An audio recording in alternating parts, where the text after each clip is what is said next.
Hi everyone, and welcome to another episode of Chemistry with Wikipedia.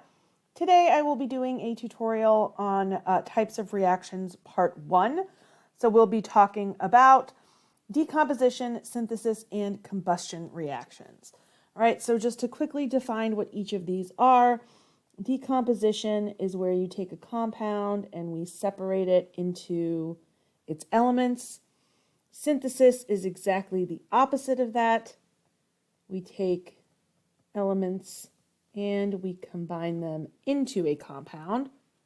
And then combustion is just you take a compound that just contains carbon and hydrogen and you set it on fire with some oxygen and you make carbon dioxide and water.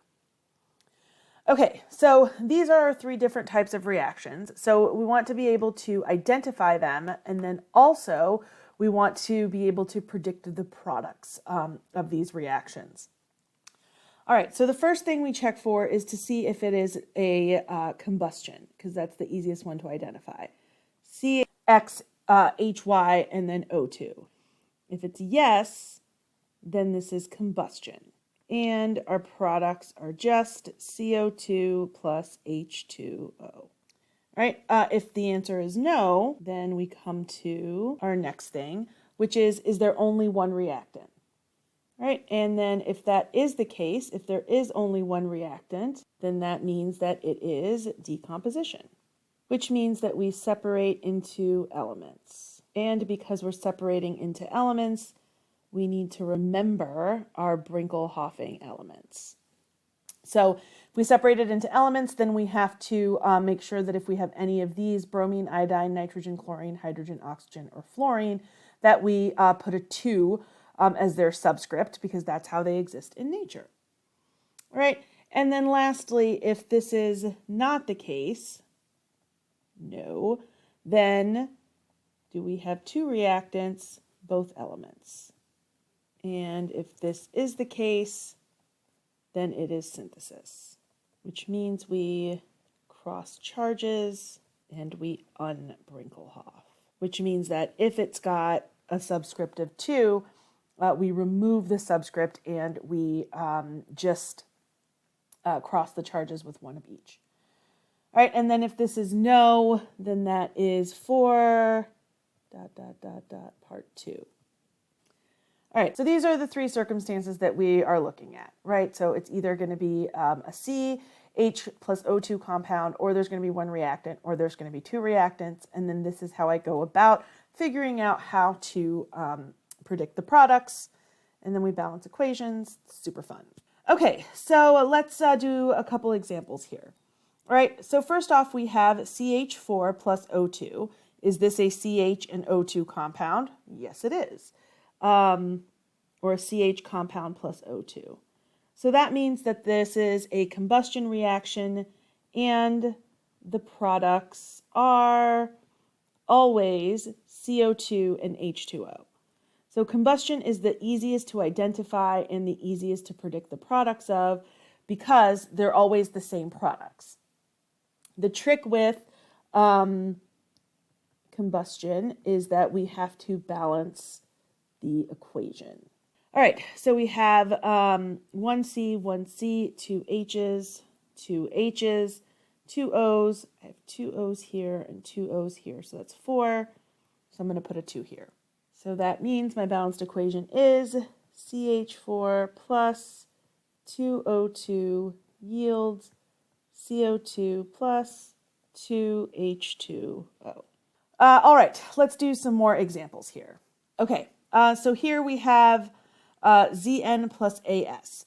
So for Zn plus As, this is not CH plus O2, so it's not combustion. Does it have 1 reactant? It does not. It has 2 reactants. Are they both elements? Yes, they are. So that means that this is a synthesis reaction. So a synthesis reaction is only going to have 1 product. So to find our products, we have to cross our charges. So Zn is a transition metal, but it only has a 2+ charge all of the time. We can find this information on the back of our periodic tables. And then As is arsenic, it's in group 15, so that means that it has a 3- charge. So I look at these and the charges do not cancel, so I'm going to cross them. The 2 comes over to the AS, and the 3 goes over here to the zinc. So I make Zn3AS2. So now we just need to balance this. Synthesis is the easiest to balance. It's the most tricky to complete, but it's the easiest to balance. I have 3 zinc, and I have 2 arsenic, and just the 1 there. So this is 3Zn plus 2AS yields Zn3AS2. All right, let's do a couple more. So here I have OCl. So I check to see, this is not CH plus O2. So I check to see how many reactants. 1 reactant means that this is a decomposition reaction. So the products of decomposition are the elements that they come from. So my elements are going to be O and Cl. But I do need to pay attention to Brinkelhoff. So I check Brinkelhoff to see if either one of these are Brinkelhoff elements. O is a Brinkelhoff element. Cl is also a Brinkelhoff element. So I have to put the O2 and the Cl2 there. And so now I can just balance this. I have 2 O's and 2 Cl's, so I can just toss a 2 in front of the OCl, and we're done. So this is 2 OCl goes to O2 plus Cl2. All right. Next up, I have Na plus F2. This is not a CH plus O2 compound, so it's not combustion. I have 2 reactants, so it's not decomposition. Both reactants are elements, so this is going to be synthesis. So for synthesis, I have to cross my charges. So the Na has a +1 charge because it is in group 1. And then F2, anytime that I am looking at the synthesis equation, I need to cross charges, I don't pay attention to this subscript of 2 here. So I just look at F. F is in group 17, so it has a -1 charge. All right, so +1, -1 cancel, and I get NaF as my product. So I want to balance this Na plus F2. Even though we ignore the F2 to cross charges, it's still there, so we still have to put it into our equation. All right, so I have 2 F's, so I put a 2 here, which gives me 2 Na here. So this is going to be 2 Na plus F2 yields 2 NaF. All right, let's do a couple more.